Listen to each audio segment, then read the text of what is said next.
Namaste, my dear friends.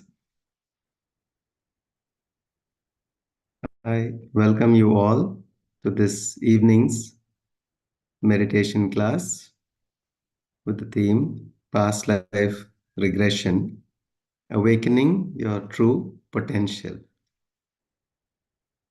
So we are going to have a small talk about past life regression to help you to understand, and also our regular Anapanasati meditation. And before that, we will take some question and answers regarding the topic of past life regression. So I hope I'm audible to everyone. And sorry for the delay. There was some technical issue. We were not able to log in time. Okay. Says the sound is low. Let me see if I can increase the volume, please. Is it better now? The volume is better now. Okay, good. So thank you for that feedback. And so let us begin with past life regression and how it actually helps us to improve the quality of our lives, and what is the impact of the past on us right now. So if any one of you has attended some of my earlier classes on various topics, and also about Dr. Newton's classes regarding the different healing modalities and the kind of issues that we face, and what are the other effects on us, on every individual, then past life regression is one of those healing modalities which helps people to overcome the aspects which are coming in from past incarnations. So, if you look at the main influences that exist on us, which are actually blocking us from achieving our full potential, one of them, as you might be knowing, is inner child work, inner child, and the effect that childhood trauma that we go through and the childhood trauma that we face that is internalized within us.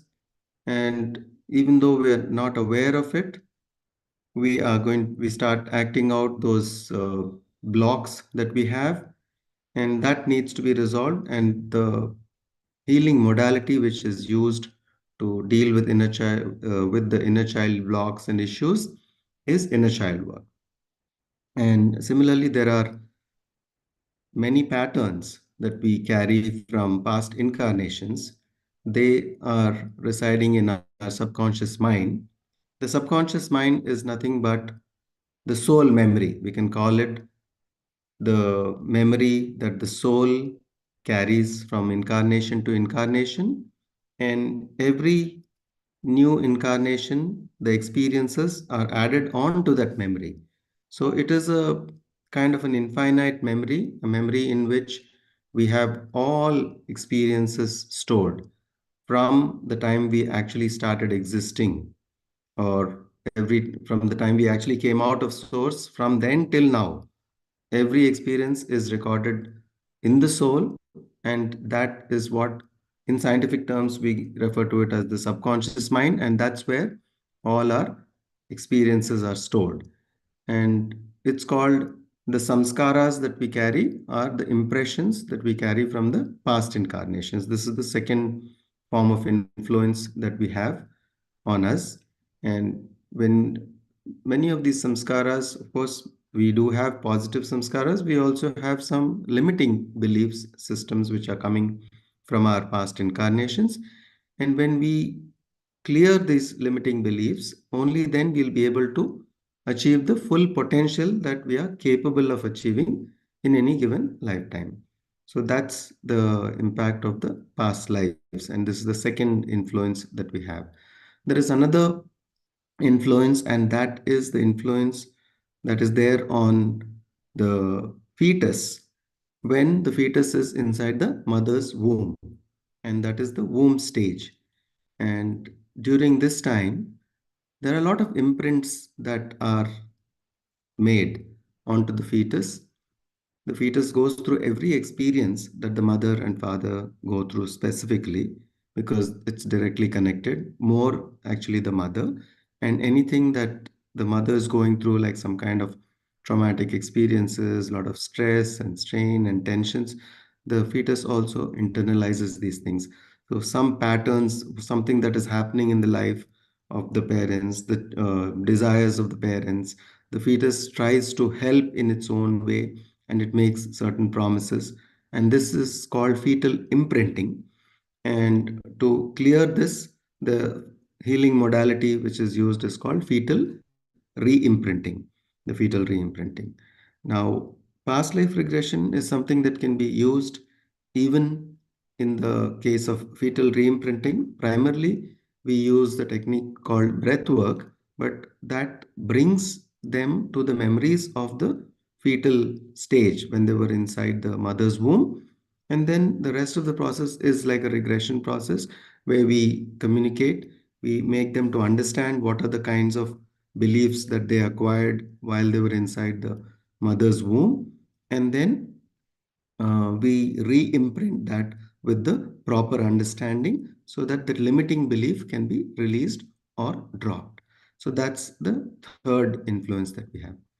The fourth influence is what we call as the transgenerational effect, the effect of that is being carried from generation to generation. We all notice that there are some patterns in family systems.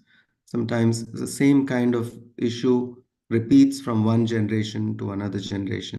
For several generations, you find the same problems are repeating. similar problems are repeating. And this happens because of the transgenerational issues. So transgenerational issues also can be healed. And for that, the healing modality that is used is called family constellation and transgenerational healing. That's another very powerful healing modality. And then the fifth influence that we have is called the life between lives. So the life between lives is that stage where a soul, once it completes one incarnation, and then it vacates the body and goes back to the higher realms, to the non-physical dimensions, and from there again it decides to come back at its own time after a certain gap. It again decides to reincarnate. But before it does that, there is a planning stage where it goes through a lot of planning and decides who are the people to whom it's going to be born, in the sense who are the parents going to be, and who are the people who are going to be closely associated with that soul in this coming lifetime. All those things are decided. There is a choice about what kind of life it's going to lead, what are the lessons it's going to learn, and of course, those lessons are going to be related to unfinished or unlearned lessons from previous lifetimes. So, if there is something pending, then that is taken up. Just like you complete one class, and let's say you failed certain exams or you couldn't complete certain courses, then you need to repeat them in the subsequent classes or grades. In the same way, in the life itself, this planning happens. And that is all that planning happens in what is called as the LBL state, or the life between life state. So we need to go into this stage of the past life regression. I mean, this is the fifth modality. The best thing about past life regression is it works it helps in LBL, obviously, because the process is the same, which is past life regression, taking someone to a past incarnation, to the memories of the past incarnation, so we can find out what happened in that life and how that is impacting the present life, what kind of experience you went through. With every experience, you actually internalize certain emotions, and those emotions get stuck with us. And if something is not resolved within that lifetime, then it carries forward into future lifetimes, and it remains with us as a pattern. To give an example, there could be a pattern of someone who's had a lot of difficulties, faced a lot of challenges in a particular lifetime with respect to the survival itself. So the person could come out with a belief from that life that life is a struggle, it's very difficult to survive. And we carry that belief system into this particular lifetime. And when we do that, subconsciously, without even knowing that we have this belief system, we everything that we do in life, we approach that situation with this same belief that life is difficult, and we life is a struggle, survival itself is a challenge, and therefore we actually create the same reality in this life because of this great truth which we call the law of attraction, which is one of the most powerful laws in the universe. And that is, as you think, so you are. Whatever you think inside, whatever you believe inside, that becomes the reality of your life. So if you believe that life is a struggle and survival is difficult, then you will actually face the same kind of challenges in your life, and you will face the same kind of experiences. And now the experiences are actually going, and you learn again from the new experiences, and it adds to that belief. There is already a subconscious belief that survival is difficult, and now this belief becomes stronger because your life is working out in exactly the same way. So you start consciously developing this belief as well.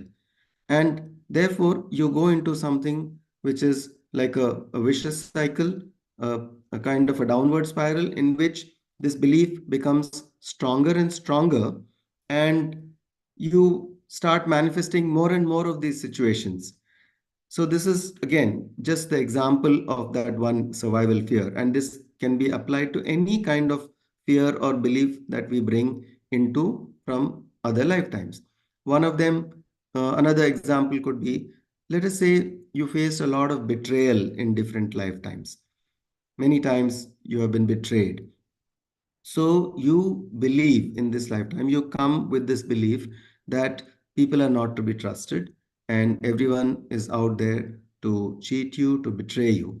And because of this internal subconscious belief that you may not know this, that you have this kind of a belief within you because it is subconscious, but you will still be attracting those betrayals and all that kind of experiences.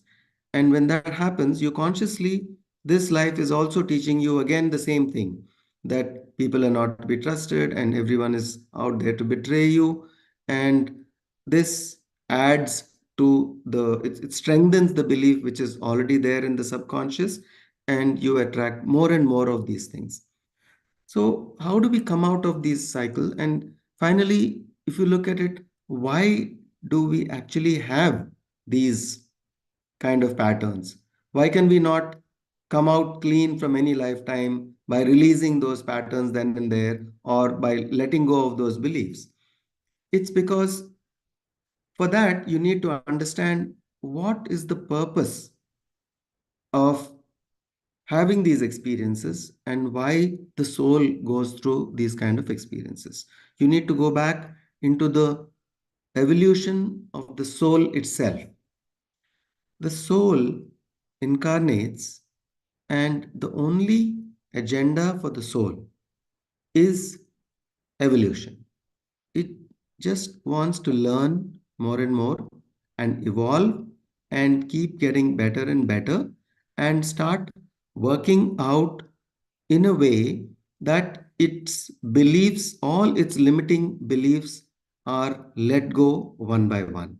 That is the agenda of the soul. The soul, as we know, is an aspect of the divine. And that's why we say that the soul, which we call as the Jivatma, and then the universal soul or the source, which we call as Paramatma, we say it is one and the same. And it is just the Jivatma is an extension of the Paramatma. It is just an extension of the source itself, which is infinite. Then the soul is unlimited, but we choose to experience limitation when we come into this lifetime. From something which is eternal, everlasting, we choose a limited time frame. In the eternal source dimension, there is no concept of time. There is no past, present, and future. Everything is happening at the same time. There's just this eternal now. But from that, it is our choice that as a soul, we have come into this dimension, which is the physical dimension, with all its limitations, with the physical limitations, where time is experienced as past, present, and future. We experience limited lifetimes. We don't experience that eternal lifetime in a single lifetime. It is limited. It starts from a certain point at birth and ends at death. However, the soul is like not limited in that way. The soul is eternal.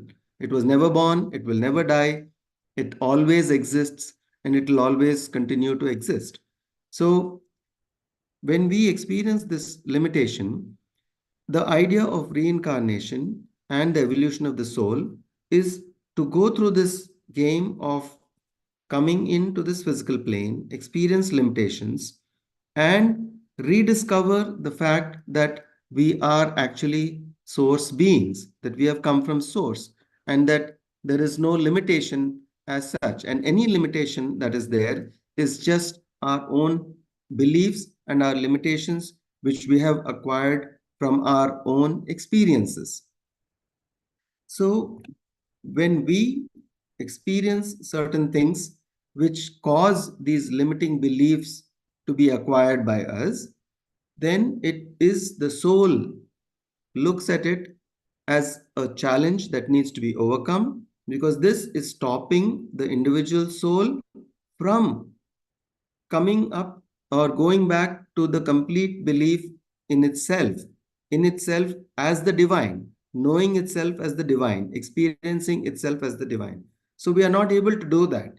So to prevent us from that, or to really help us in our evolution, it gives us this challenge again and again, so that we overcome the challenge. And when we overcome the challenge, then automatically that particular lesson is learned and we evolve. So when you come back to the example of this limitation of survival is difficult and I am powerless and everything around has more power than me, then that is a limitation, because the soul is omnipotent, it is all powerful, it is everlasting, and it is present everywhere. And how can such a soul have this kind of a fear of survival itself? Because there is no such thing as death. It is never born, it will never die. Then what is the fear all about? So this fear, it is because of our three-dimensional existence, which we choose to have time and again. And in every existence, we choose to evolve more and more by clearing some of these limiting beliefs that we acquired. And these limitations started when we first incarnated as in this physical form, in this physical dimension. So it's a game that we are playing, because it's like saying, okay, when we know that you're source, you know that you're a source being, you know you have all the capabilities, then why is it that you even chose to have this kind of an experience which is very limiting, and which makes you to feel and experience yourself as a limited being?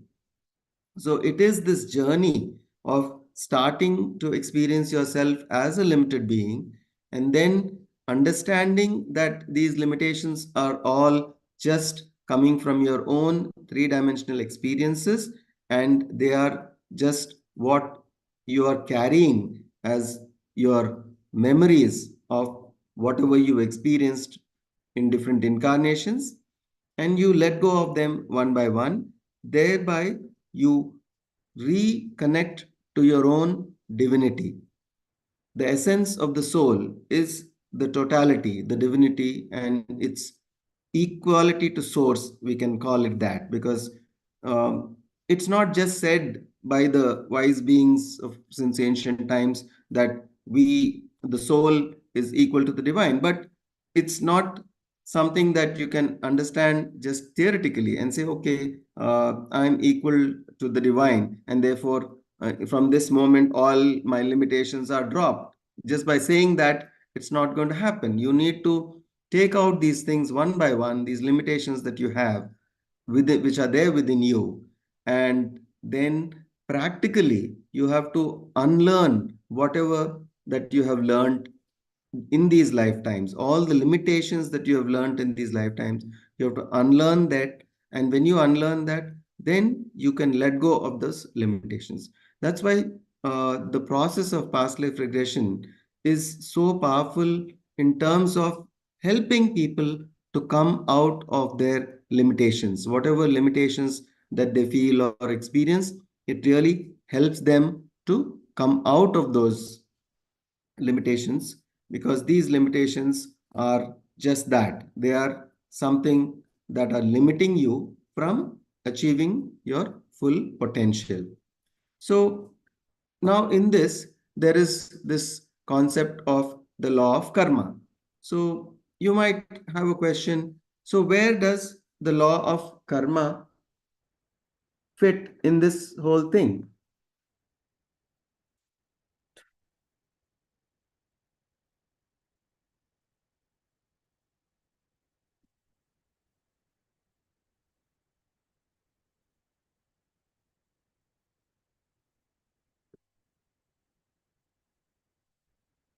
Are you all able to see me?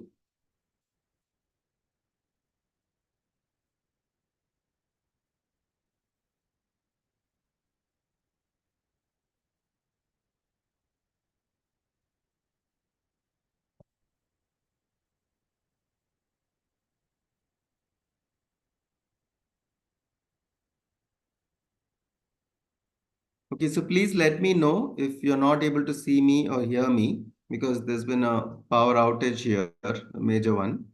So we're not sure whether everything's fine. Okay, so now we come to this point of you are experiencing these limitations because you chose to have this three-dimensional limited existence. Otherwise, we could just be that soul with its non-physical experience, just being in the totality of the universe and being in existing simultaneously in any part of the universe. And we do in the state of meditation and in what we call as altered states of consciousness, we can experience the same realities, the larger reality and the reality of this the universe itself. Like we hear about people saying that they could get what is known as the oneness experience, or the experience of being one with the whole of source, or the experience of being in some other dimension or in some other place, some which is far away, where we have not physically gone through this. Uh, so this is where we can understand the the reality of our own existence and how we are evolving as souls by learning the different lessons and one by one clearing all the limiting beliefs that we have been acquiring over so many lifetimes, and finally coming to a point where in the last few incarnations, before you actually end your cycle of birth and death, you would come to such a point of evolution, which we call as the state of the Bodhisattva. It is that state where the person is like almost completely enlightened and is just ready to end the cycles of incarnations. So you have examples of that in, say, the Buddhist scriptures or the Jain scriptures or all that, where we have Buddha had many previous incarnations just before he became the Buddha, which are called as the Bodhisattva incarnations. And in Mahavir, the Jain tradition, you have the Tirthankars, who are the incarnations before Mahavir, who finally became enlightened. And at that stage, one becomes free from this cycle of birth and death. So, this is the whole the concept of reincarnation. Why actually reincarnation is there? Among many of the main universal laws that we have, one of them which we have discussed is the law of attraction, which says yad bhavam tad bhavati, which means as you think so you are, because thought creates reality. It is the thought which creates everything. Everything is a result of what you think, and from there all creation starts. Every creation starts as an idea, and from that idea you give more energy to that thought, and from there you actually manifest that or you create that in the physical reality. So thought creates reality, or yad bhavam tad bhavati is one of the universal laws. Another universal law is of course the law of reincarnation. The law of reincarnation, which says that you keep incarnating and you have come into this dimension, which is the physical dimension, because you wanted to experience this physical dimension. Just like a person wants to create some new game. So you create a game and then you start playing that game. So you don't become that game, you are actually more than that. So it's like saying that we are much more than this existence in which we are right now. We are in this earth dimension, but as souls we are actually far more powerful than this dimension that we created, because we have created this dimension so that we can experience it. Just like the creator of a game, they are the ones who are creating the rules. So if you take the game of football, for instance, the one who has created that game would define what was going to be the size of the field, how many players are going to play on each side, and what will be the rules, that there are going to be goalposts on either side. What do you need to do in order to score a goal? So these are some of the basic rules. So like that, the entire rules have been created. So now we don't know this, or we don't remember this, but we are the ones who created the rules of this game, the rules of this dimension of existence, the rules of this physical three-dimensional reality in which we are living right now have all been created by us. And as the souls that we are, we have created and come. And in a similar way, there are other group souls who have created other different dimensions of reality, different existences, different, we call them as parallel universes, other kinds of planes of existence, which we call.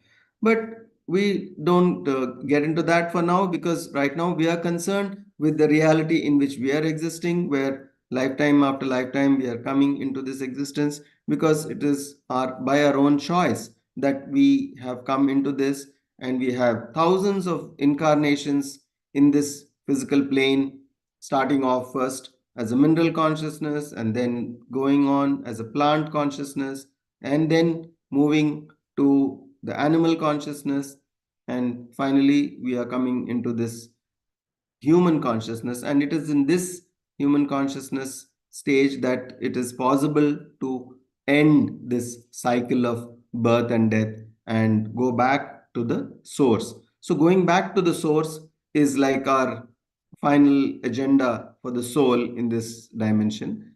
And it's like saying that, okay, now I've graduated, and now once I've graduated, I don't have to go back to school anymore. I don't have to go back and study those classes anymore. Maybe I can start doing a job in that particular field, whatever I learned, or I can actually, to start teaching that same thing. But I don't need to go back to study.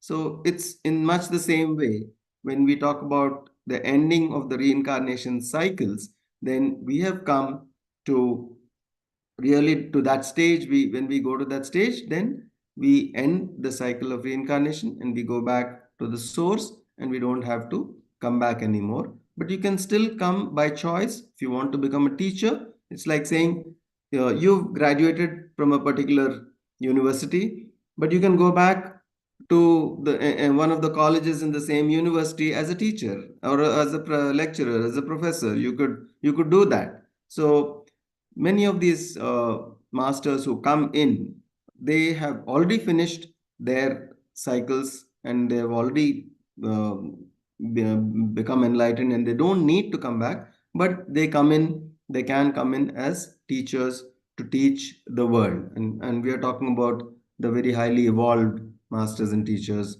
some of them who come and do this. So this is, in a brief, about the concept of reincarnation. And now we look at the process of past life regression itself. So this gives, yeah, I also have to explain to you a little bit more about the law of karma and how it fits into this whole scheme of things. So we hear a lot about law of karma and how it is related to reincarnation. So how every incarnation there is, we say that I have karma from past lives, and that karma is what I'm experiencing in this life. So what exactly is karma? Karma is action. The meaning of the word karma actually is action. So every action has a reaction. Every cause has an effect. You do something, then in relation to that, something is going to happen. It's like I take a glass and let it fall down to the floor, it will fall and break. So your action was dropping the glass, and the reaction is the glass shattering. So in the same way, every action has a reaction. In other words, every cause has an effect. So karma is the law of cause and effect. Karma is the law of action and reaction. It's all the same thing. But why does this happen? I mean, why do we have this law? This is again another of the universal laws, but this is one of those laws which is chosen in this dimension. So it's part of the rules of the game that we are playing, the law of karma. So we decided that if you do something, then every action will have a consequence, and you need to become responsible for the consequences of your actions. It is going to teach you that you need to be responsible for the consequences of your actions. So suppose in some past incarnation, you have killed somebody,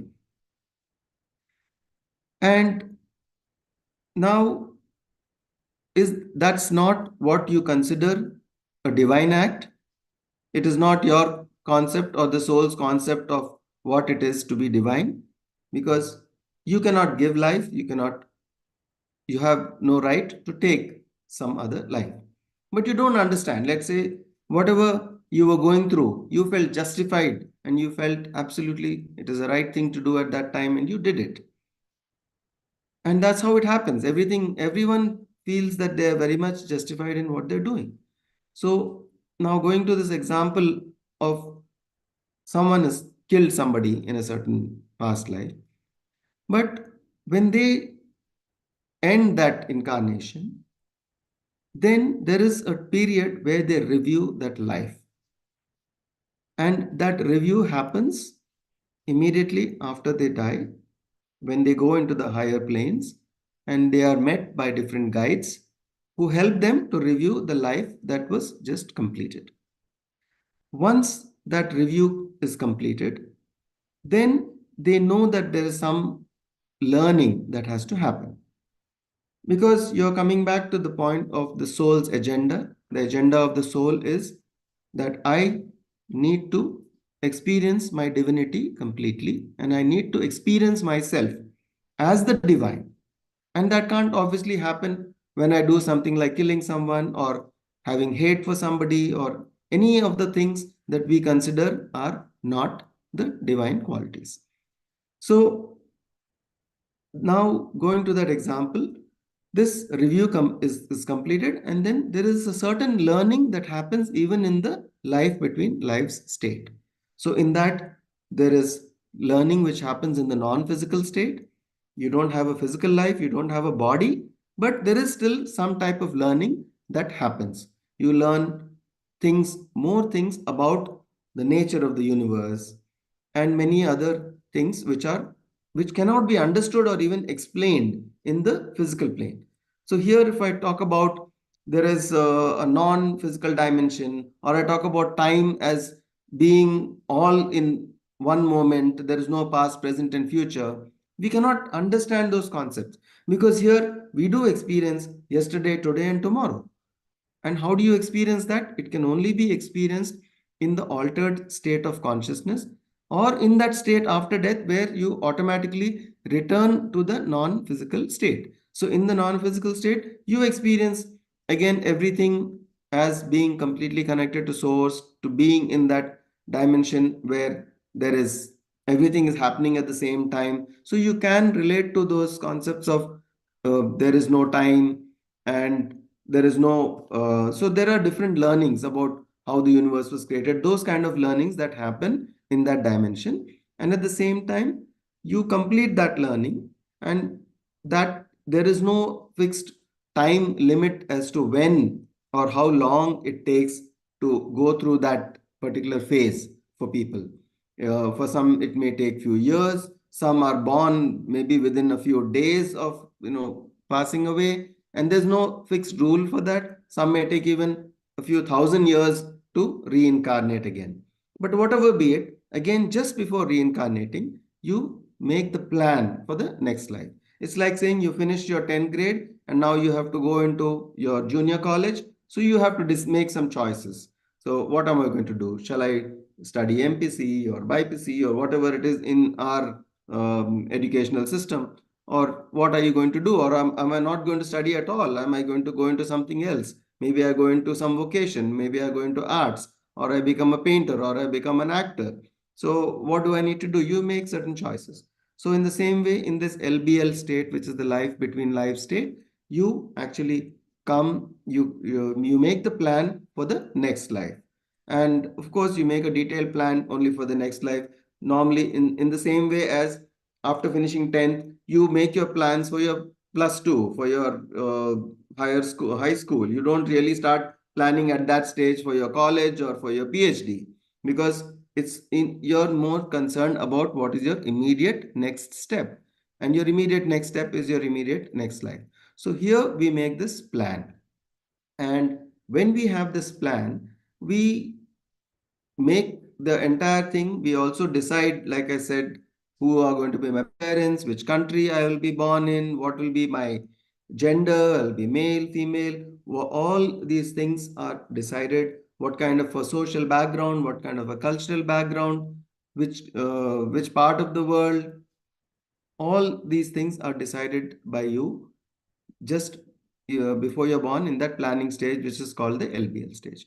Now, how does that relate to your law of karma and to your past lives and your patterns and samskaras? It's important because you will choose those situations, circumstances, and background, including family, which is going to be most useful for you to learn exactly those lessons which you wanted to learn in this lifetime. So whatever is pending, you will learn those lessons, and what helps you to learn those lessons, you choose that kind of a background and environment. So this is what we really plan in this lifetime, uh, just before the lifetime in the LBL stage. So now coming back to the law of karma, you have this cause and effect. You have to now experience. So how do you learn? How do you really become, coming back to the example of someone who killed a person in a previous lifetime, how does that person learn about respect for life? So you might say, okay, I'll get this experience if I myself am threatened. My life is threatened. I go through life threatening situations and someone is after my life. Then maybe I will really understand practically what it feels to have this threat of life and maybe to be even killed. So, but experiencing itself doesn't resolve the karma. So that is another thing which a lot of people don't have the clarity about. And that is, they think, okay, I killed somebody in a past life. In a next life, in this life, I get killed and my karma is cleared. It doesn't get cleared that way. The thing that needs to happen there is the transformation by learning the lesson. So just by getting killed, you don't learn anything. You learn only when you understand the totality. You understand that I did something. There is a Now this is happening to me as a consequence of that. And from all this, what do I learn? I learn about respect for life. I learn about compassion. I learn about the fact that life, I don't have the power to give life and I cannot take life. And one of the laws of the universe is that you must respect life. So, this is the great learning that comes out from this particular entire experience that this person goes through. And this is what we call as karma, the law of karma, and how it acts in our lives and how it brings about the learning of the lessons. And until we learn a lesson, that karma keeps continuing. You keep having the same experiences. Now, I go back to the other example of betrayal. So, you have this fear of that you don't trust people because you feel that everyone is betraying, because in past incarnations you were betrayed time and again, and now you have this belief. Because of the belief, you're creating the reality. You will attract betrayals, and now you have to come out of that.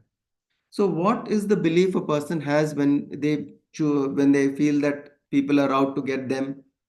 They believe that others are not good and that they are a victim and others are perpetrators. And this is not the larger truth. The larger truth is that everyone is a soul, everyone is the same, everyone has the same divinity within them. So, where is the question of someone being a victim and someone being a perpetrator? It is because of your own actions, your past actions, your past karma, what we call it. The consequences are making you to become a victim. And in the same way, you are attracting, because you are having these consequences, your law of karma, your karma is pushing you to become a victim. You are going to attract perpetrators in your life. So, this is what we experience in the whole situation of karma. And so, the larger truth of karma is that karma is the law of lessons. It is about learning, it's about evolution. Karma is about evolution. So when you learn the lesson, then only you come out of it. So here, a person who has not yet learned that lesson, that we are all divine, and I am attracting this because of my own past baggage, that I have chosen to play victim in this particular lifetime, and therefore people are cheating me, people are I am becoming a victim, and I'm attracting perpetrators. Until that lesson is learned, the person keeps attracting the same situations again and again. And this is so with anything that you take up. And these examples were just two examples that I've given, one of someone being killed, killing and being having that situation in this lifetime, or about betrayal. The same thing can be extended for any kind of life experience which makes us to form these kind of limiting beliefs within us, and we need to clear them. So that is about the law of karma. Now, in past life regression, what do we actually do? So we help people to, in a deep state of meditative state, to connect to the subconscious and awaken memories of the past incarnations. So when we awaken, again, we have thousands of incarnations. So which lifetimes do we need to go to? So people come for regression work only when they are facing certain challenges in life. They just don't come out of curiosity. Okay, I want to know what's my past life. Although it's valid to explore past lives just to know what you were. But most often, people come because there is something they want to change in their lives. They want to improve certain things in their life. They want to improve the quality of their lives. They want to start living happier lives, more joyful lives, and manifest more of the things that they want to manifest. And they have understood that there is something which is limiting them, something which is stopping them or blocking them from really achieving their full potential, and they want to overcome that. And they found that this is one of the ways. This is not the only way, but it is definitely one of the powerful ways in which you can overcome your limitations. And then we look at what are the intentions. What is it that you want to achieve in life? What is it that you have actually come for this regression for? And when those intentions are made clear, and the person again goes through those intentions once again and say, yes, I've come here because I feel I have this fear of survival, and I want to overcome this fear of survival. I've come here because I have this particular health issue, and everything, the mind, body, spirit, emotions are all interconnected, and every illness is actually, the root is psychosomatic. It means it's born in the mind and manifests in the body. And if it's, how does it get born in the mind? Because, and how are our thoughts driven? Our thoughts are driven by what is in our subconscious. Whatever baggage we carry, that is the pattern of our thinking. The pattern of our thinking determines how our emotions flow. Our emotions determine how our body responds to those emotions. And that is the root of all illnesses. So, even illnesses, when you go to the root cause and you heal it at the thought level and you transform that limiting belief, even illnesses can be healed. And there are so many cases around the world, millions and millions of cases where people have benefited by this process of past life regression, where it heals at the physical level, at the emotional level, and at the thought level. And when I say healing at the thought level, it helps you to overcome some of the limiting attitudes that we have. Let's say someone has an attitude of low self-esteem. It's an attitude. But where did it come from? It comes from the past experiences that you had. And when you work on that, then you can overcome that, and that attitude shift can be made. You can actually make that attitude shift. So this is another aspect, which is the main aspect of why someone needs to do past life regression, is to bring about that transformation, to bring about that healing of mind, emotions, body, and of course spirit. You say, uh, what kind of healing can it do to the soul? Because the soul is eternal, the soul is immortal, it's indestructible. But what can we do to heal the soul? So when we talk about healing the soul, what we're actually doing is we are helping the individual to learn those lessons which are limiting the evolution of the soul. And in doing so, in a way, what you're doing is you're healing the soul. Because if the soul is going to have more and more incarnations to learn the lessons, that means it is actually going through more suffering. Because we understand that in this physical dimension, we all experience suffering of some form or the other. And the more incarnations you take to come out of this cycle of birth and death, the more you're going through suffering. So, if you learn your lessons faster, then you incarnate less incarnations and you evolve faster and you get enlightened faster and you get free from this cycle of birth and death faster. And that is how past life regression helps to accelerate the process of evolution. So, in that sense, it also heals the soul. So, mind, emotions, body, and soul all are interconnected. And past life regression is a kind of a modality which helps us to heal and evolve at all these four levels: the physical, the emotional, the mental, and the spiritual. So this is all about the regression. And what we could do is we could have a few questions about this. Normally, we take questions after the meditation, but since this topic is so broad and so deep, there may be questions that people can have, which we will answer. And then we'll go to our final stage, which is the Anapanasati meditation for today.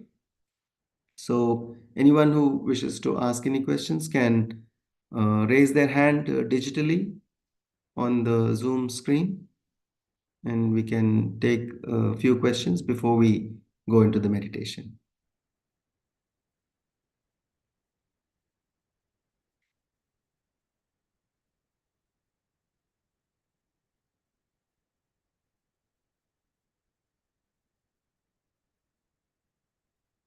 Yes, you can raise your hands, and then our friends will spotlight you to help you to ask your questions.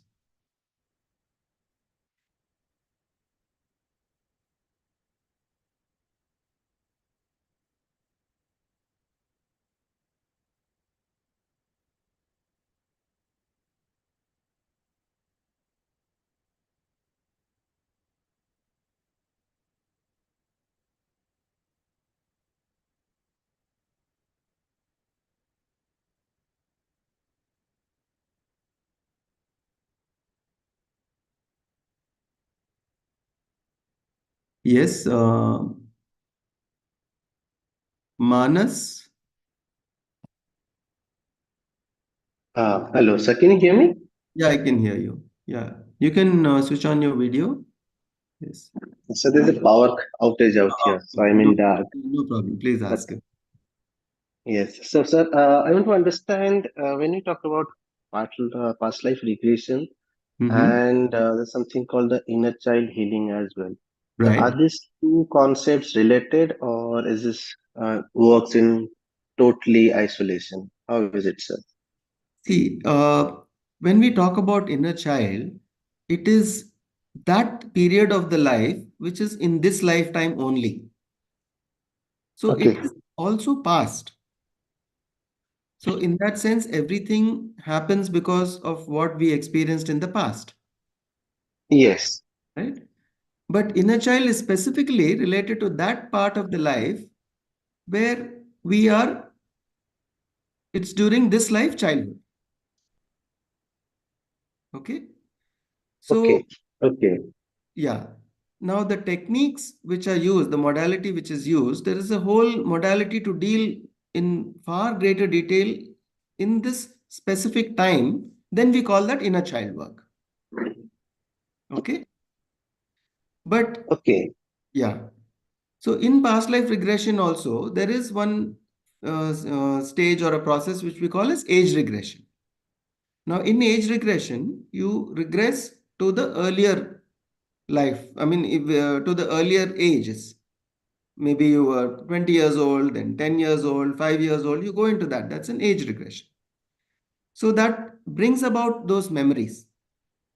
Now, when Right. once you do that, you have a whole set of modality and techniques which are developed, highly developed in inner child work to deal with the trauma that you went through as a child. Okay. Right. Yeah. So that's why inner child work has been has completely got developed as an independent modality when we are working specifically with childhood trauma. And for most people, one of the biggest influences is the trauma that we go through during childhood. Okay. So from an understanding point of view, sir, for example, in this lifetime, during Hmm. my childhood, the traumas that I may have witnessed and undergone through, to Right. release those or to heal those inner Okay. child is Yeah. something that I can go for.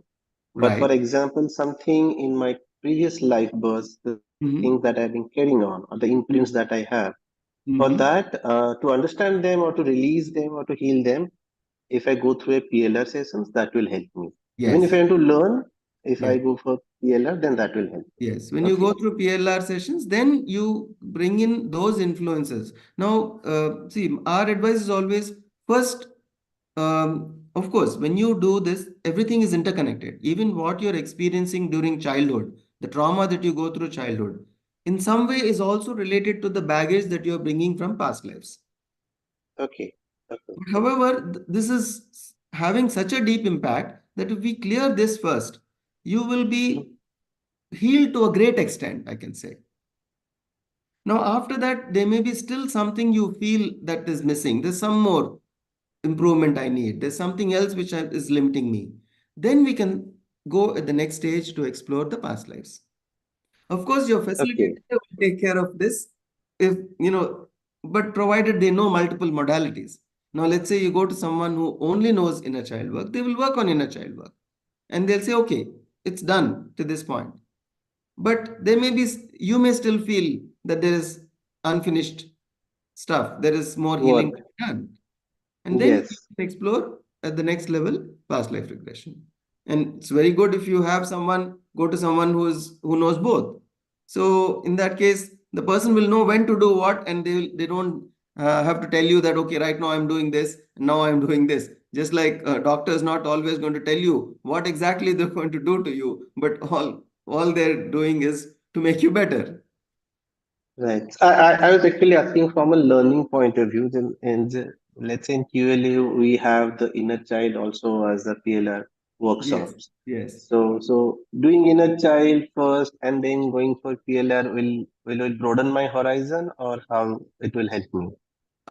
Ideal, see, there is no rigidity, but the ideal sequence is to do inner child first. Okay. Okay. Yeah. That That's answers where my question I because would I was recommend that. planning. I would personally recommend that do inner child first because most issues in most people are related to childhood.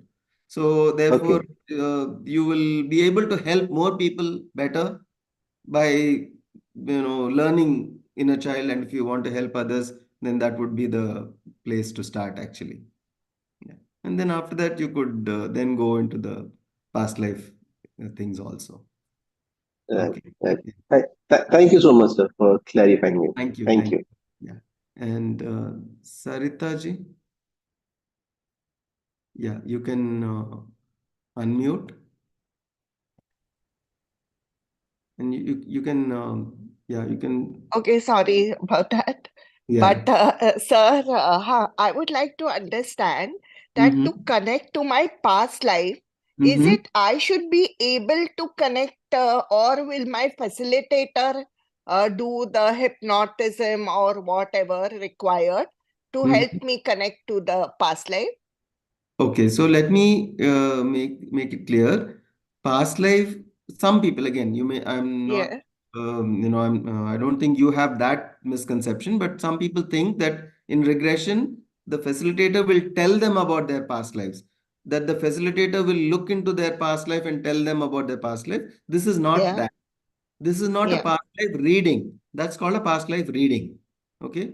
So where Okay. a person, Yes. some people have that psychic ability. They can tune into your past lives and they can tell you you had this past life, you had that, whatever. And they can tell you Yes. that. This is not about past life. Regression is about helping you to see your own past lives on your own in that So meditation, in your yeah. meditation state. So Yes. this connection to be able to see or connect to my subconscious Yes. is requires some ability which if I don't have, how will Mhm. I reach that past life regression? How Yeah. will I go through the process? No, it doesn't require any specific ability that it is not some unique ability. Everyone Okay. has the ability to see their past lives. Okay. Okay. Okay. However, if you ask me, what is the percentage of people who have seen their past lives when I do the individual sessions for them? And we have done Mm-hmm. thousands of sessions. So Okay. I would say it's about 70%. Now, Okay. 70% are able to connect to their past lives, and that also within 3 sessions. So, Okay. after trying one, two, and three individual, each session will take about 2.5 to 3 hours. And on separate days, it can't be, you can't do more than one session in one day Yeah. for Yeah. obvious reasons. So, now, so this is our statistics. Now, it doesn't mean that the remaining 30% can't regress. Yeah. It Yeah. just means that they probably need more work. It's like, Okay. I give somebody the veena, but Yeah. one person becomes a master in maybe a few years, and some may Mm. take 10 years, and some may take 20 years to, and some may not be able to learn it at all because they just don't feel they have the aptitude for it, right? Yeah. But it doesn't, but you can't say that nobody can ever play, that certain people can never actually play. They Yes. can play at some level or the other, right? So the I level of understand. connection can happen to some extent or the other, and maybe some people need more sessions. Probably they are not patient enough to try that long. So if you have Yeah. read the book Many Lives, Many Masters by Dr. Brian Weiss, his Yes. patient about whom that entire book is written, who's named as Catherine, but that's not a real name. Yes. So I went through 80 sessions with Brian Weiss. Yes. Right. So now, of course, not everyone has that level of patience, but one must, and so it's good. It is good to know this, that we don't need to get disheartened if I don't get to see my past life in the first session or in the second Yeah. session or even in the third Yes. session. You know that, Yes. okay, I'm in that other 30% and I just need. So what we do is just to prevent people from, just to help them and not waste their time and money. Yeah. After 3 sessions, we'll give a break. If they're still not connecting, we'll say, okay, you Oh. go do this homework. Homework will be Oh. some meditations, some book reading, Yes. and just Yes. some other general spiritual practices which will help to Mm-hmm. improve their overall spiritual energy levels so that next time when Mm-hmm. they come back, they can regress. Okay. So can these be done online? It can be done, although it's not our preferred mode of working because Oh. personal is always better. It's always, Oh. see, when we try to Okay. do something, we would want to do it 100%. But if there are Okay. limitations or challenges for a person to travel, or sometimes it happens the person is in some other country, so traveling all the way here Mm. for a personal session is difficult, Yes. we do it on. Yes. Yes. But Okay. yes, if Thank it's you. possible to travel, we always recommend that you travel. Yeah. Okay. Thank you so much, sir. I Thank you. answered my Thank you. Thank question. you. Thank you. Thank you. Yes. And next, Mr. Shivakumar. Yes. Uh, Good evening, sir. Good evening. Sir, my question is, of course, I got most of the answers from first two callers, Yes. but still, I like to ask Yeah. if we go into past life regression methodology or process, Okay. then actually how I am going to recognize or identify uh, Okay. uh, whatever is happening due to my it is happening in past life Okay. exactly Yes. because my doubt is due to Mm-hmm. in in during our conscious daytime Mm-hmm. many thoughts come, many things, many pictures or images will be Okay. going through our mind, Right. uh, and in PLR process too, Yeah. something similar may happen, I guess. Okay. I have never undergone through that process. Okay. Then how I can distinguish if something is happening because of my that it happened in past life or present life and I have forgotten Okay. or So, forgotten images in my present life. Yeah, yeah. yes, please answer. So what you're saying is that let us say you experience something in the regression session, and you want to know whether it's really your experience or it is coming from your own mind, which is Yes, a projection of your past thoughts or your yes, imagination, right? yes, yes, yes. Okay. So now I'll make one very radical statement, which sounds radical, but it's not, that there's no such thing as imagination. Okay. And anything you feel, it's imagination because you don't know where it's coming from. Whatever you feel, you don't know the source. If I know this is my thought and this is what I'm able to think right now, you won't call that imagination. Anything that you cannot attribute to your thoughts, you will call that as imagination. But the the word imagination comes from the word image. And images doesn't mean only the visual images, it means all impressions.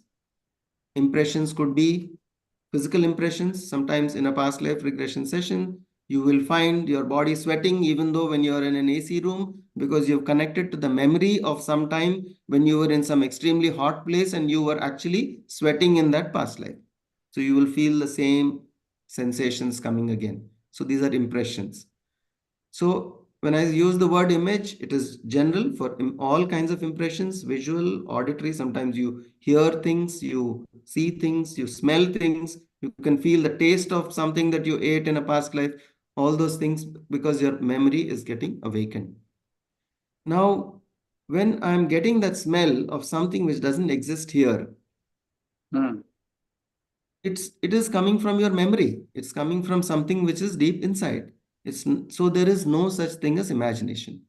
You need to trust whatever experience is coming.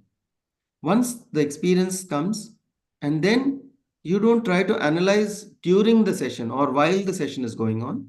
At the end of the session, then you recollect your experience, and then when you analyze it, then the whole thing then makes sense to you.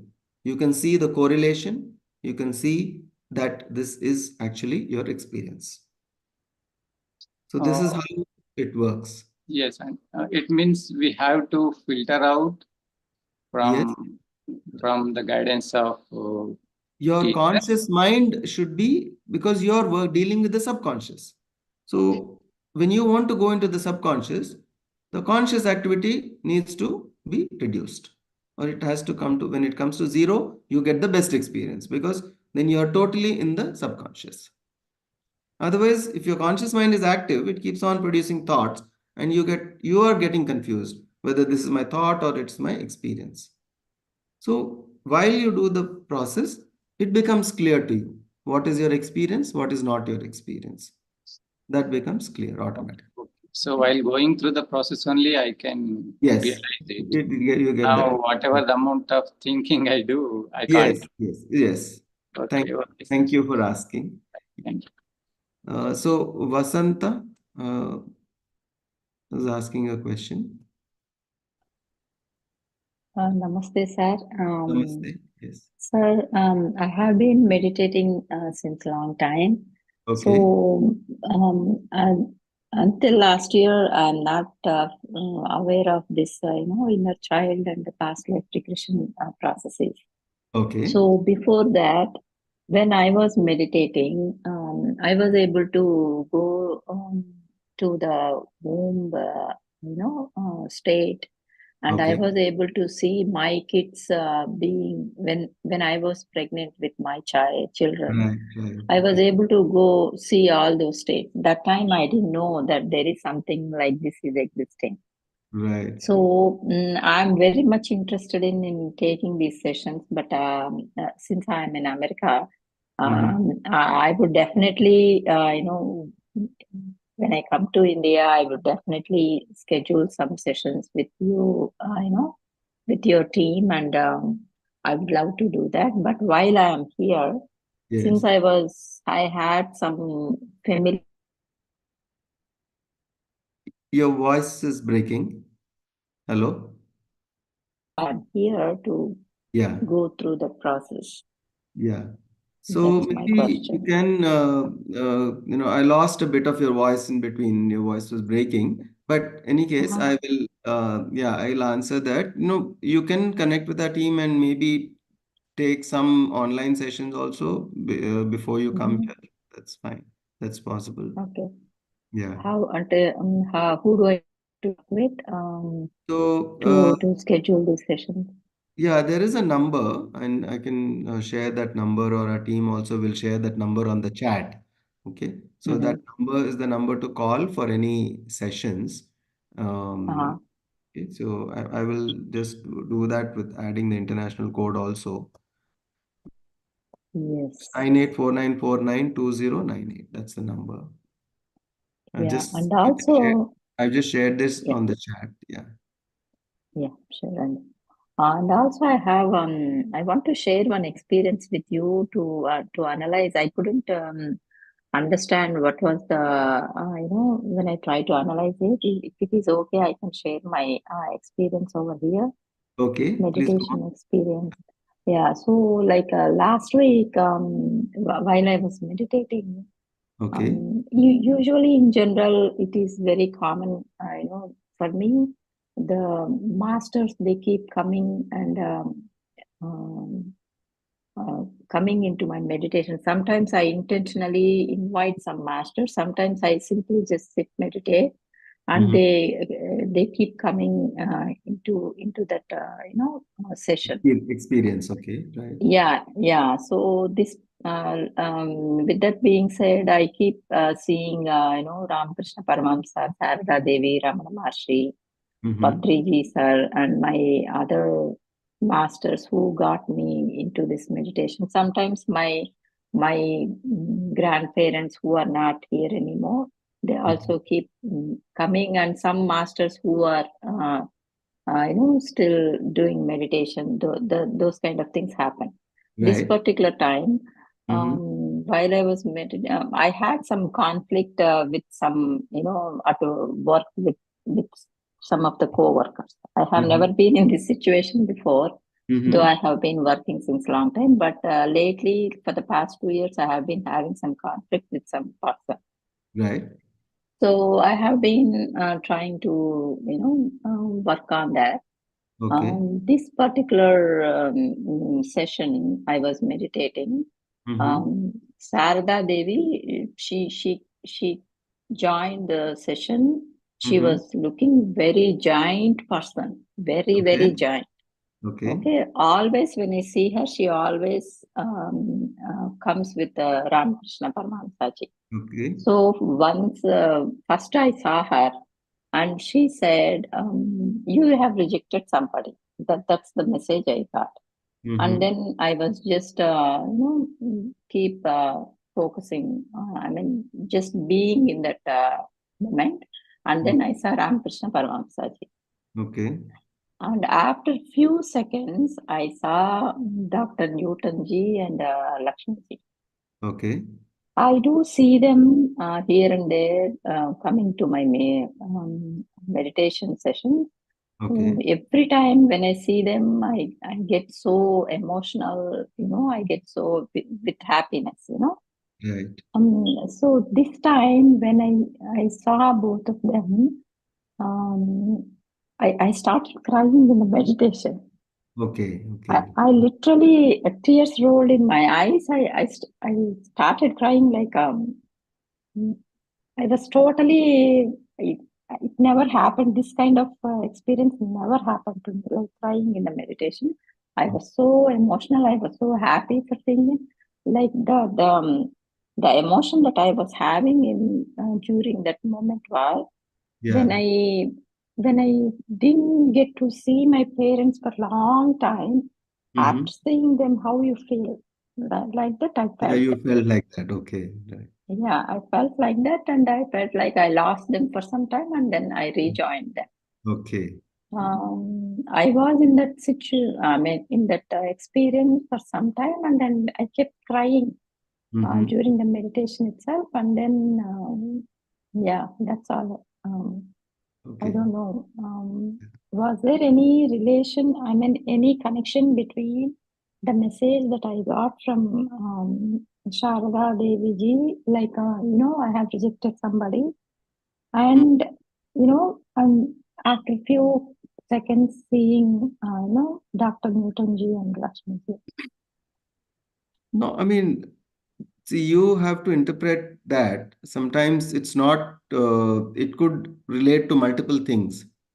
So one is talking about someone you rejected, which is a lesson that you have to learn, and seeing them could also indicate some kind of a deep past life connection with them, where you've seen them as guides, and in this lifetime also you are connecting, because you can connect to people astrally also.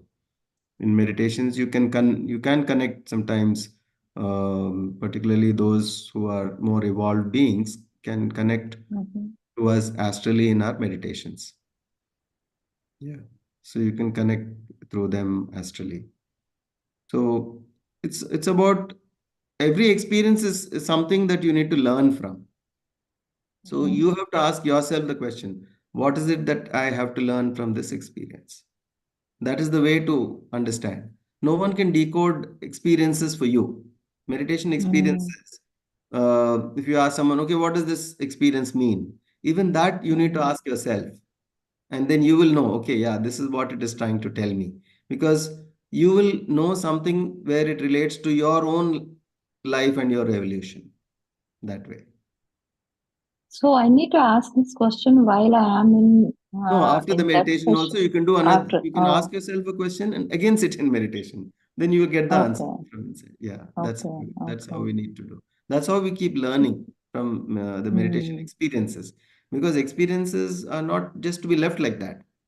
You need to, in the next meditation, ask yourself, what is this? What was that trying to tell me?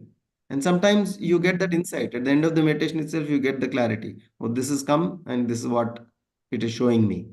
And then you keep proceeding with that. So Okay. thank you for sharing. One last question. Meenu Sharma is there? Yes, sir. Yes, Can yes. you hear me? Yeah, I can hear you. Yeah. Yeah.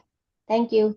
Thank So first of all, thank you so much, sir. Last 3 years have been like, turning point for me. 3 years back, I used to laugh. I will say myself that I used to laugh at these subjects, but now I do realize there is a truth in that. Right. Having said that, still I am that stage where I'm questioning everything. Not to interrogate somebody, right? Not from that point of view, but to get convinced myself to the core because of the scientific mind, bent of mind. So, for this, I had one question. Like you said, it, and I agree that every problem starts in the astral plane from mentally, and then it kind of manifests into the physical plane. I Right. agree with that. But then I think logically, that let's say Indians, they are predisposed to heart problems or diabetes, right? That is called diabetes, capital of the world. So genetically, we are predisposed to narrow arteries, right? There is scientific reason for that. Now, how do I, talk about this with this, that everything starts from mentally, right? Why that Indians, as a community, have this problem of narrow arteries or whatever, which leads to these problems on a mass scale. So, I'm trying to get the logical answer to, that curiosity. Yeah. Okay. So now, have you heard of this field called epigenetics? Epigenetics, no. No. Okay. You study the work of Dr. Bruce Lipton, Okay. medical doctor, and he's been researching for last almost 40 to 50 years on this. He says our genetics is not everything. Even in spite of our genetics, we can change. We can change just through the power of the thought. He has written a beautiful book. It's called The Biology of Belief. How biology changes with the change in belief. So we cannot generalize about the entire population. So it may be true statistically, but every individual is creating it from their own thoughts and beliefs.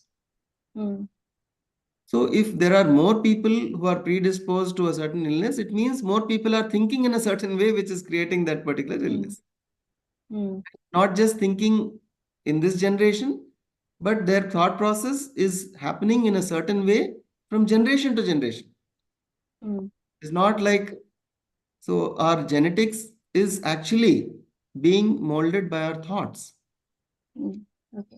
So if you are going to respond to your environment in a certain way, then your body will perceive it in a certain way, and a certain kind of changes happen in the body depending on your mental response to that particular situation. Okay.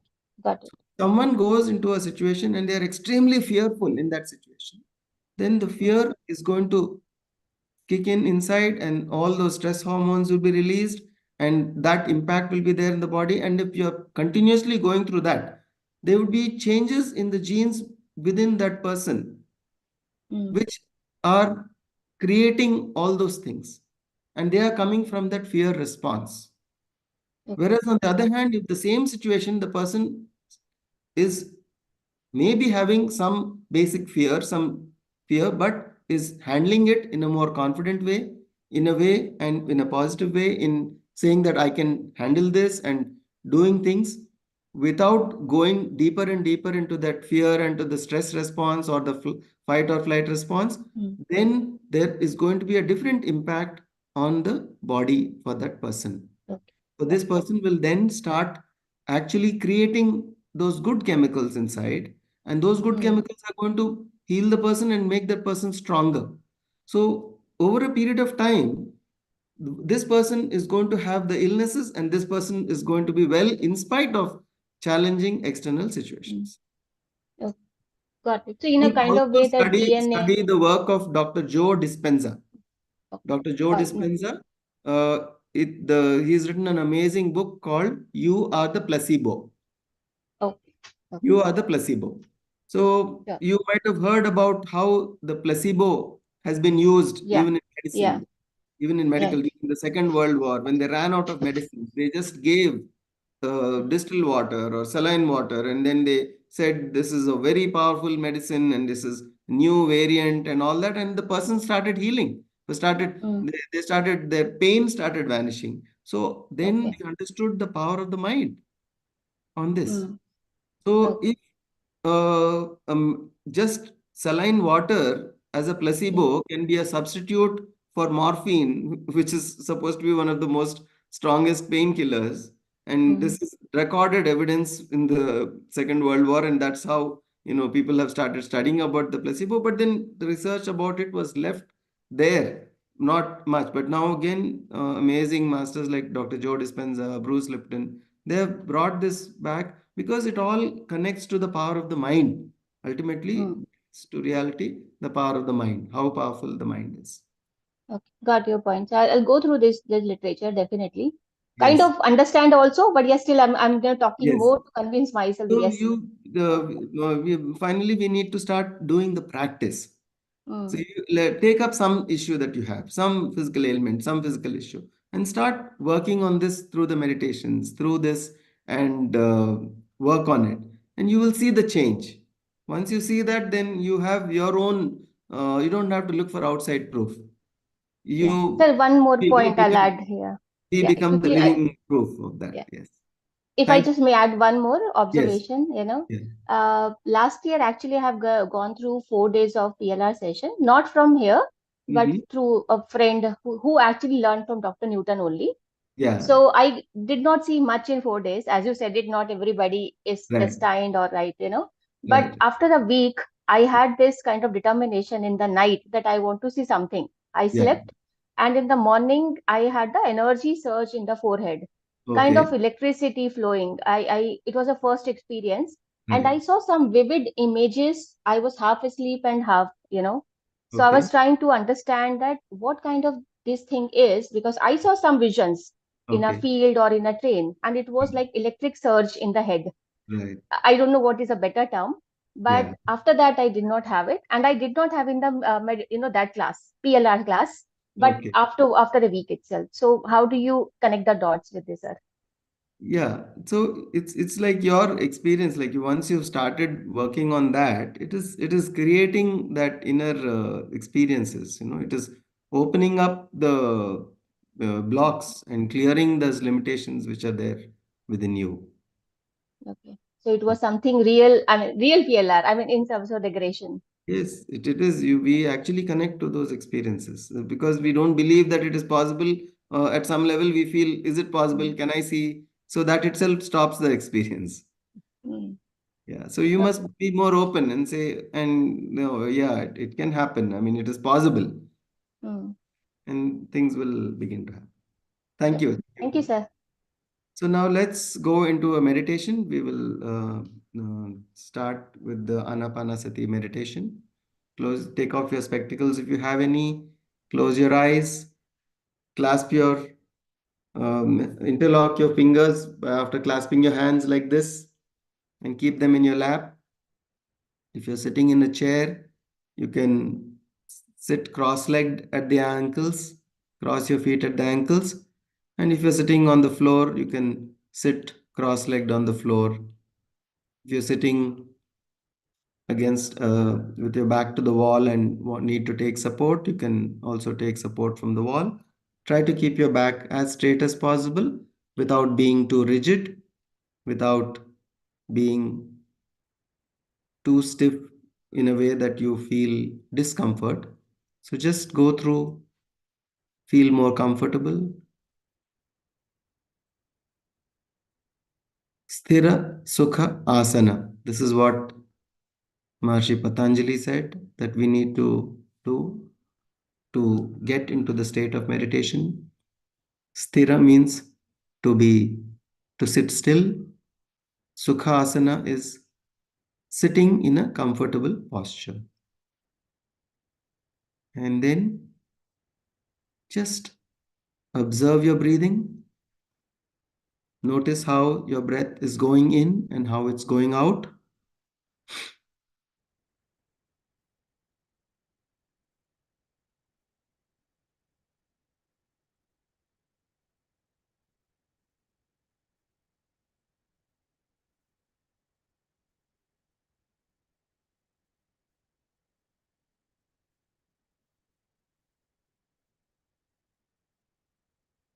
No need to take any deep breath, and there's no need to hold your breath or take shallow breaths.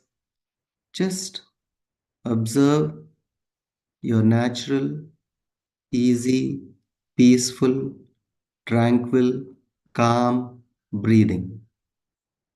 Notice how your breath is going in and notice how your breath is going out.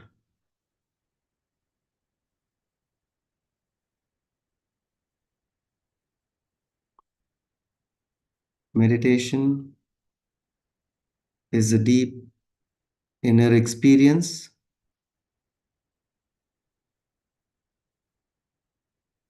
It takes you beyond your body, beyond your emotions, beyond your mind.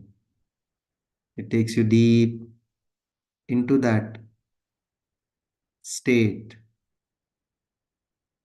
which opens you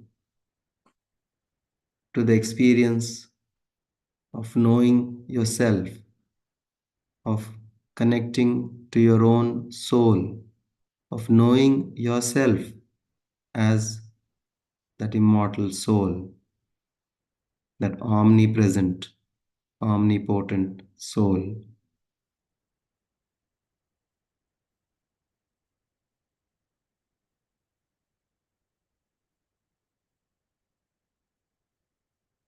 At this time, you don't need to go into your past, you don't need to go into your future. Just be in this moment. Just stay completely present and be completely aware of your breath.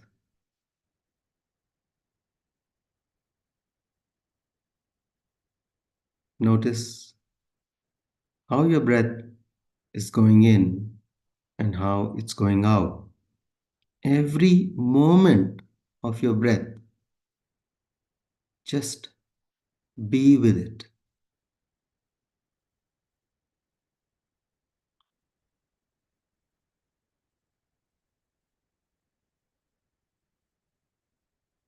Yoga actually is meditation. Meditation is yoga, and yoga means union. It is the union of your mind with the soul. And this union happens through this breath awareness.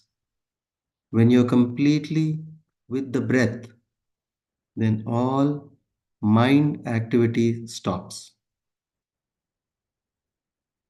And the mind then automatically gets aligned to the soul. It gets united with the soul. And that is the union which we call yoga or meditation.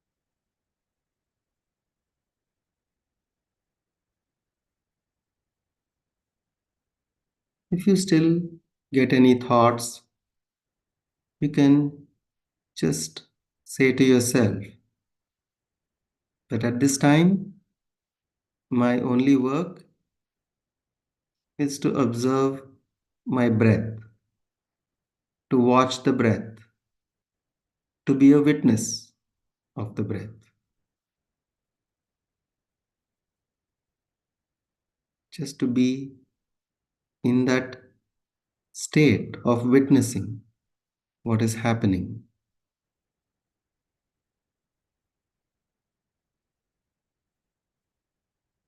Giving all your attention to the breath.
Meditation is the doorway to your soul.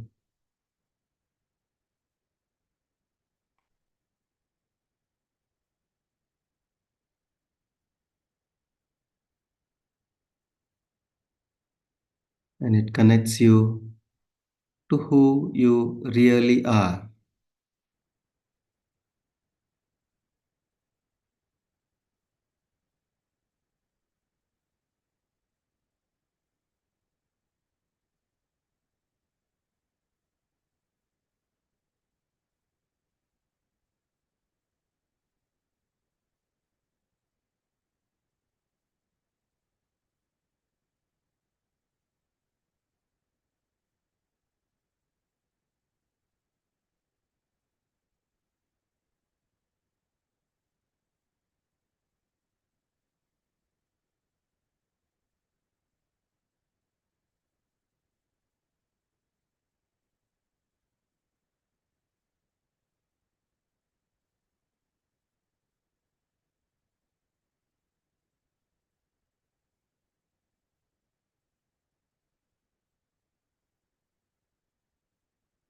The mind tries to keep going into different thoughts. You need to catch it, to bring it back, to follow the breath.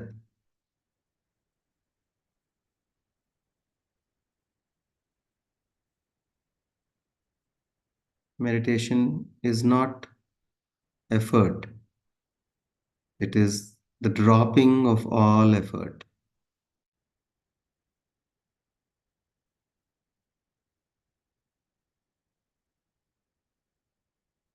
Meditation is not doing something, it is a state of non doing.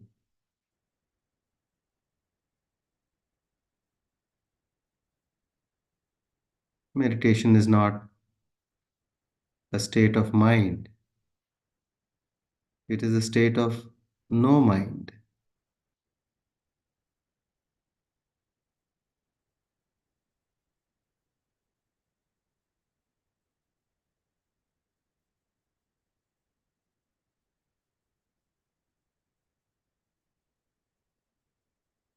And when you are totally, fully, completely with the breath, meditation happens.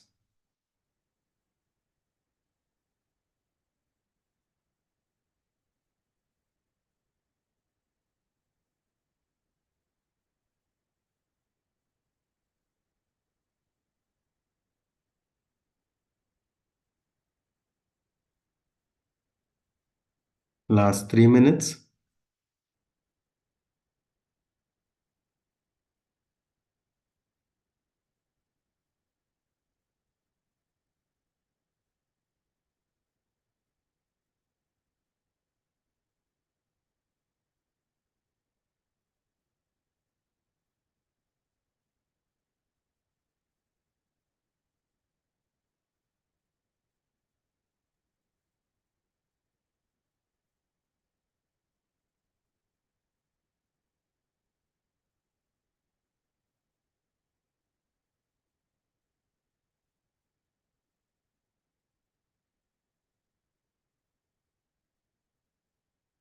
Be with the breath.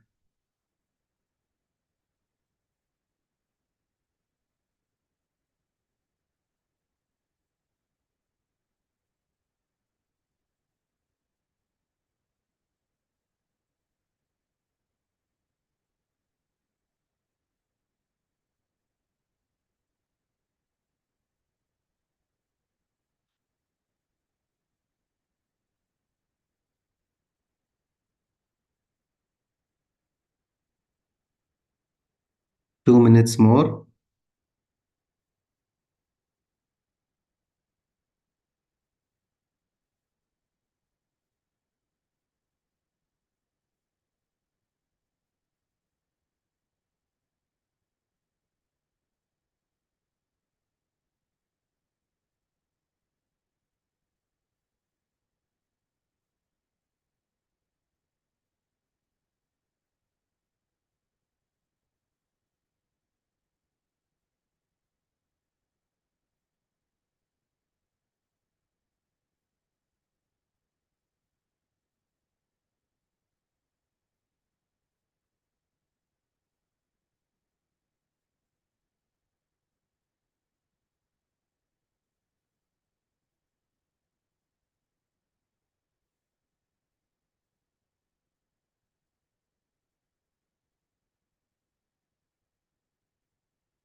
Last 1 minute.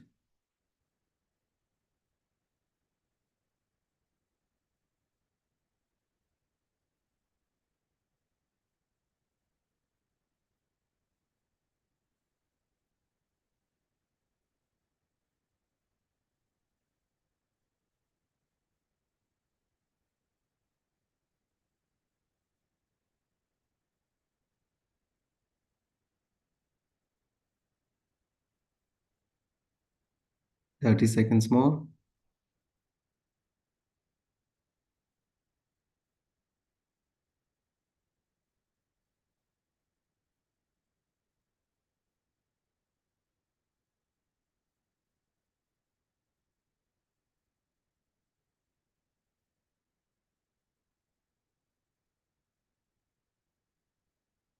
Ten seconds. 5, 4, 3, 2, 1, and 0. You can rub your hands. Just gently place your fingers on your eyes, and then slowly you can open your eyes.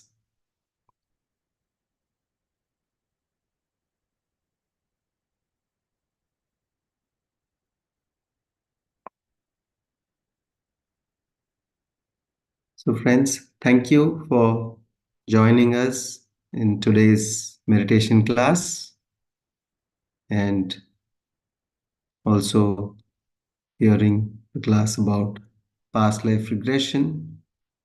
And we have two workshops, 2-day workshops coming up on past life regression, 6th and 7th of July at Delhi.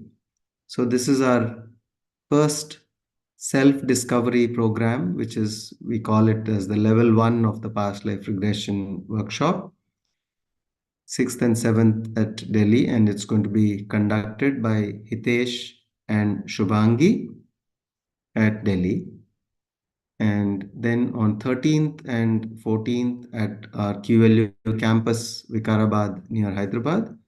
It's again the 2-day workshop on past life regression and spiritual science that will be conducted by me. And from 15th to 20th, we have the 6 days retreat, which is the past life regression retreat. So in the retreat, you not only go through deeper past life regression healing and experiences, but you also learn the skills and techniques that will help you to help others in their regression. Through regression work, you can help others to heal themselves and to improve their lives through the past life regression work. So it's a two, uh, you know, you have the double advantage in the retreat where you go through a deeper level of your own healing, and you also learn techniques where, in case you want to help others using regression work, you gain the required skills for that. So this is the upcoming workshops, and then we have many other programs coming. Our website is qluglobal.org. We have the Inner Child E-Treat coming up in August, and the Family Constellation E-Treat coming up in September. So these are the other programs which are coming up, and many other 2-day workshops, webinars, and others from QLU, which we are conducting all over the country. So please stay tuned to the QLU Global website, and we have WhatsApp communities. We have a presence on Instagram, Facebook, as well as we have YouTube channels in English, Telugu, and Hindi. So you can see there are a lot of videos on classes, meditation classes, different topics. So please go through them for your deeper understanding of this vast subject of spiritual science. And once again, thank you all for having been with this class. Namaste.